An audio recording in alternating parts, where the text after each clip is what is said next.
अक्षय तृतीया कथा। अक्षय तृतीया की एक कथा के अनुसार प्राचीन काल में एक धर्मदास नामक वैश्य था। धर्मदास अपने परिवार के साथ एक छोटे से गांव में रहता था। वह बहुत ही गरीब था। वह हमेशा अपने परिवार के भरण पोषण के लिए चिंतित रहता था। उसके परिवार में कई सदस्य थे।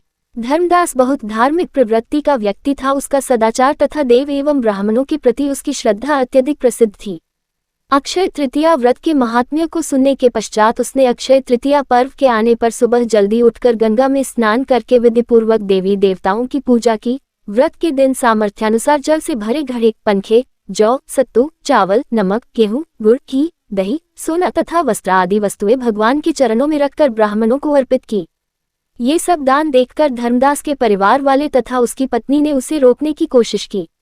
उन्होंने कहा कि अगर धर्मदास इतना सब कुछ दान में दे देगा तो उसके परिवार का पालन पोषण कैसे होगा। फिर भी धर्मदास अपने दान और पुण्य कर्म से विचलित नहीं हुआ और उसने ब्राह्मणों को कई प्रकार का दान दिया। उसके जीवन में जब भी अक्षय तृतीया का पावन पर्व आया, प्रत्येक बार धर्मदास ने विधि से इस दिन पूजा एवं दान आदि कर्म किया।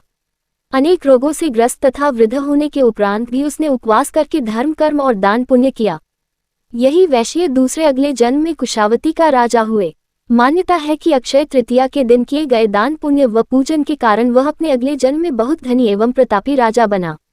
वह इतना धनी और प्रतापी राजा था कि त्रिदेव तक उसके दरबार में अक्षय तृतीया के दिन ब्राह्मण का वेश धारण करके उसके महायज्ञ में शामिल होते थे। अपनी श्रद्धा और भक्ति का उसे कभी घमंड नहीं हुआ। वह प्रतापी राजा महान एवं वैभवशाली होने के बावजूद भी धर्म मार्ग से कभी विचलित नहीं हुआ। माना जाता है कि यही राजा आगे के जन्मों में भारत के प्रसिद्ध सम्राट चंद्रगुप्त के रूप में पैदा हुए थे। जैसे भगवान ने धर्मदास पर अपनी कृपा की, वैसे ही जो भी व्यक्ति इस अक्षय तृतीया की कथा का महत्व सुनता है और विधि विधान से पूजा एवं दान आदि करता है, उसे अक्षय पुण्य एवं यश की प्राप्ति होती है।